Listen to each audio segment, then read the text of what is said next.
Hey everybody, today is going to be a unique, if not a little different, of a recording session, and that is because the podcast is it's still going on, but it is on a brief hiatus. Something about me is that I am also a full-time student, on top of working my full-time job, on top of running two arts organizations. That is not a brag; that is a cry for help. So, all that to say is, at least for this week, while we get some tech stuff worked out with the podcast, and also as I focus in on getting some things done with my dissertation, this is going to be a slightly different format. What's actually going to happen is I'm going to tell you a little bit about what it takes to get things started. For example, last summer I started my own art gallery officially, physically, and it took a lot of work. There was a lot of tears, there was a lot of blood, there was a lot of sweat. Um, and I got to build some things by hand, and it was really cool. So, this episode, I'm going to tell you about the beginning of that. And then, as we go throughout the summer and in between our guests for the interview, I will have more of the story laid out for you in terms of the hurdles I had to face, the interesting personalities I encountered, the need for further, I know this is a trigger word, but revitalization in Pioneer Square. Not revitalization that pushes people out or that evicts those of us who are part of the BIPOC queer um, grouping diaspora within Pioneer Square, but in a way that is making it welcoming to everyone.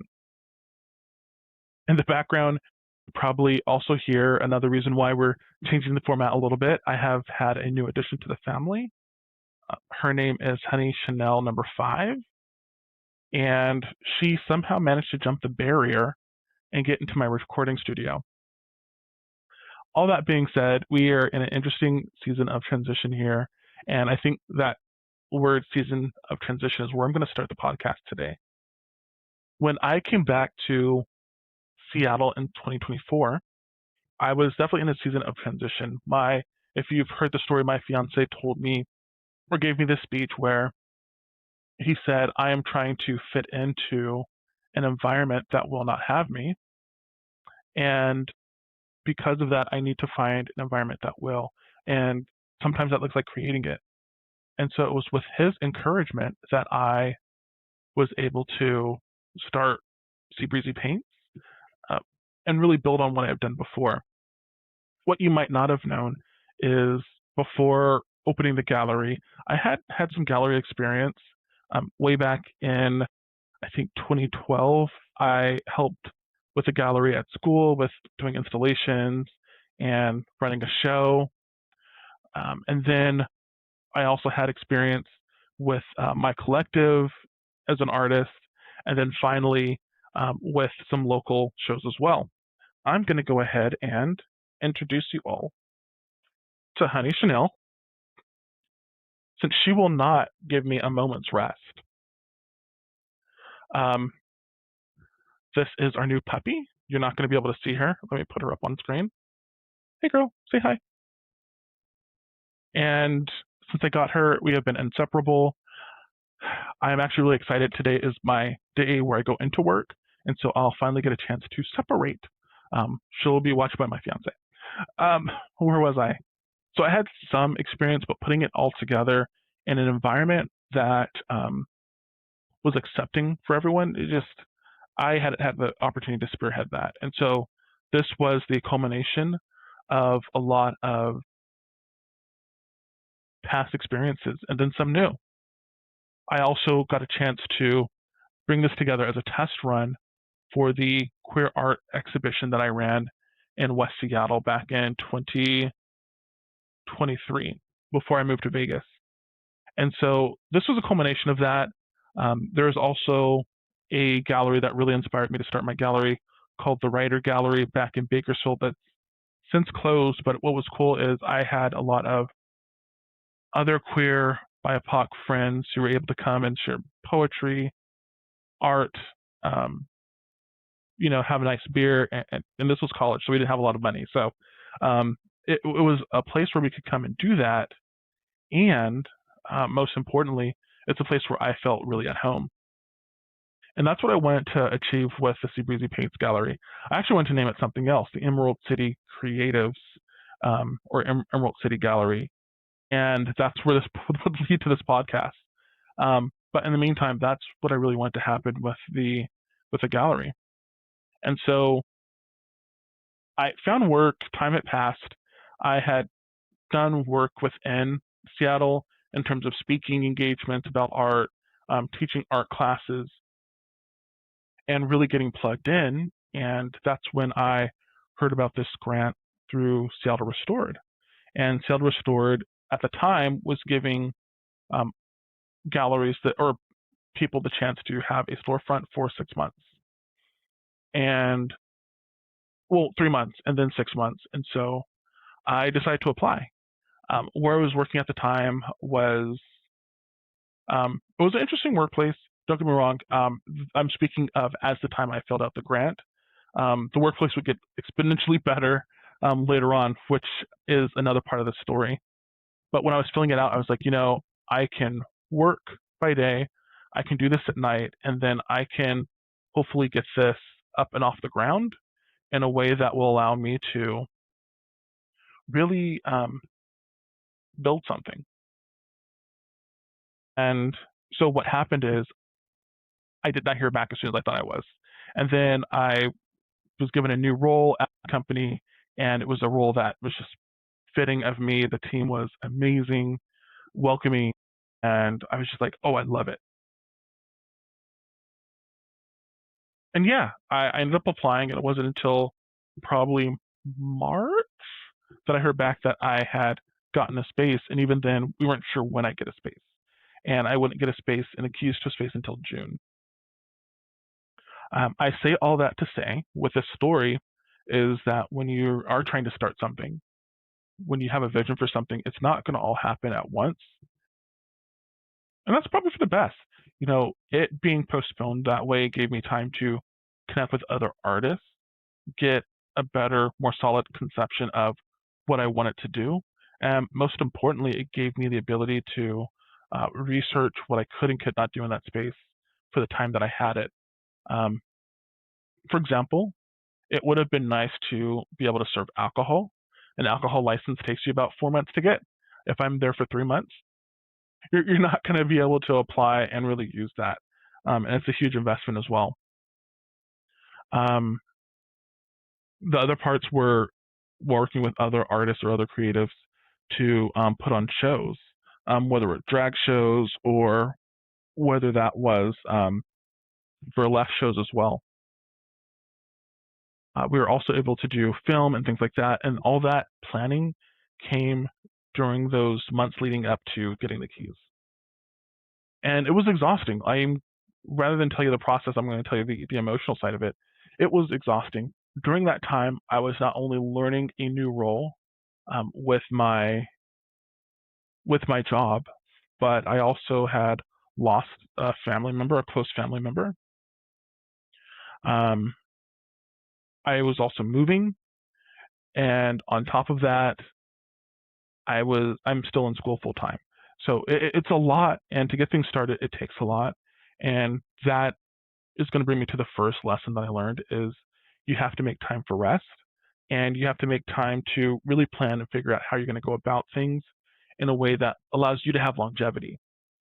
One thing I didn't fully do is lean into the rest like I should have.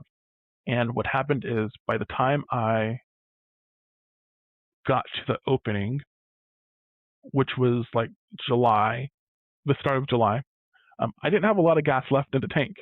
What had happened is not only had I moved, grieved, done a couple of chapters of my dissertation, but by the time July rolled around, I had built an entirely new wall in the space to make sure that people's materials and things were safe. On top of the admin work. And people don't often think about the admin work and how taxing that can be. And so what I would advise you whenever you're looking to start something in general, whether it's starting a business, starting a gallery, is to really look at, who do I have on my team and what can I space out to have time to rest and make sure that when I start, that the prep work doesn't burn me out from the real work. Because once that burnout happens, it's hard to regain your footing. I want to point to there is a researcher who talks about when you experience burnout, there isn't really anything you can do other than stop. And I will cite them as soon as I remember their name. But that is very true. When I started, there wasn't really time to stop. And so I found myself working for about 6 months in the middle of burnout. And on top of that, trying to make time for friends and family and other obligations in school. So that's advice number one: make time for burnout. Make time to prevent burnout. Learn from me. But then the second lesson, without going too far into the story, because there will be more, the second half of that lesson is make sure that you do it with a team. And what I'm really thankful for are all of my friends and family and community members that showed up to help me build out the store, help me paint, help me hang art, taught me how to hang art better, and really took time to mentor me. That's something that allowed me to go for as long as I was able to go before really getting exhausted and burned out. And there's some other things too behind the gallery. Now, I still run Seabreezy Paints. It's more of a web format as we move into a new location. And that's a whole other conversation that I'm going to have with you all. I'm going to talk to you not just about the finances of running a gallery, but I'm also going to talk to you about really figuring out where you're going to put your gallery. One thing that we can't really do within the program is choose where we're going to be. And that's not knocking the program. The point of the program is to bring more businesses into areas that have not had businesses. But what I didn't know is to really look at my space and make sure that it's a space that is safe. And it's not just in terms of who's around, but who comes through that space. For example, there are cases where, actually, I'm not going to go into that right now because it's going to take me away from what I wanted us to focus on with this next one, and that is your community. And so the community really helped me when it came to planning events, when it came to putting on productions, and then also just getting it stood up on its feet.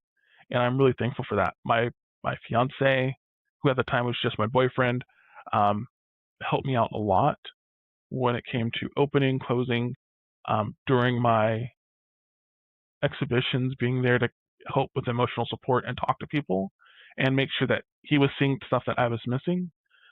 Actually, matter of fact, one of the evenings where I had to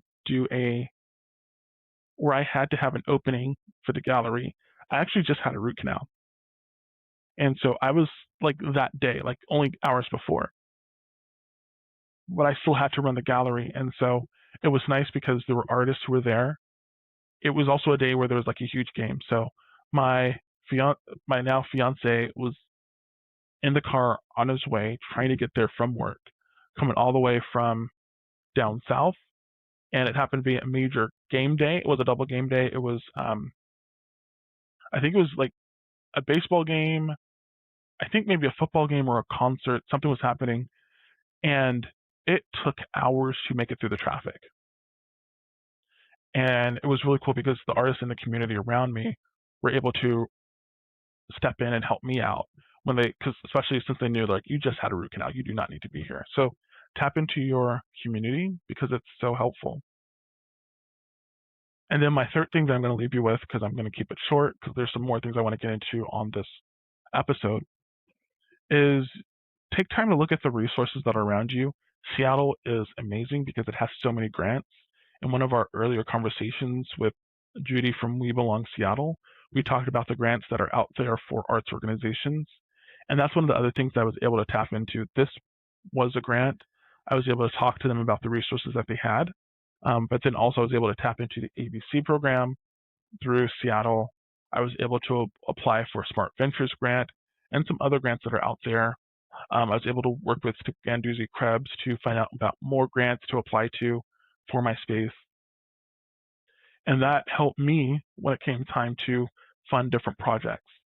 I also took time to plan for fundraisers or events that would bring in a lot of money to help keep the organization going. And I really want to say that when you're getting ready to start something and plan, really spend time thinking about how you're going to get funds that you need in order to keep going. It's not going to be a quick, oh, I'm going to start making money right away.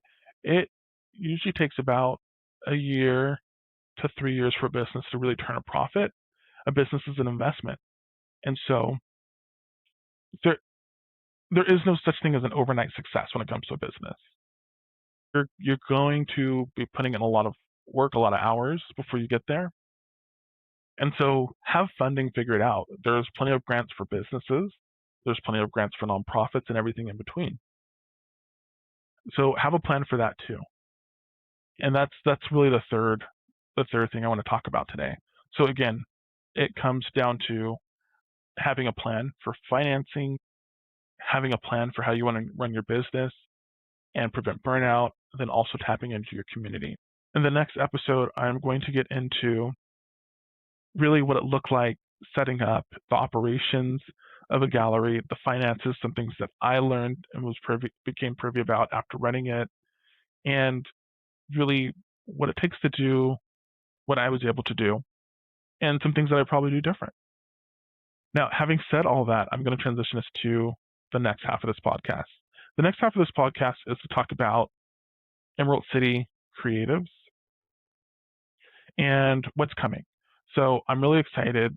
In the background, Emerald City Creatives was always supposed to be a podcast that connected artists with other artists within Seattle. And I have a long list of people that I'm trying to get through for podcasts. It just takes some time, but I'm also taking those people that I've been able to meet with on the podcast, and I'm working on putting together panels so that people can attend in person. That is something that I'm looking at doing towards the end of the summer as kind of like a fall-ish kickoff. And that's going to give you an opportunity to meet some of our guests in person. It's going to be really cool. We're going to have some food, refreshments, and stay tuned. I will give you updates as that continues. But most importantly, stay creative. Please share, like, comment, and subscribe. And also take time to get plugged into your community. We have a great community of podcasters if you're looking to start your own. We have a great community of artists if you're looking to get plugged in. And if you're not here in Seattle, I guarantee you your city more than likely has something. And if you're ever looking to promote or share your artistic event to get more artists there, feel free to shoot me a DM on Instagram or send me an email. The email will be below to get that promoted and shared on the episode. Thanks, and have a great rest of your day, everybody.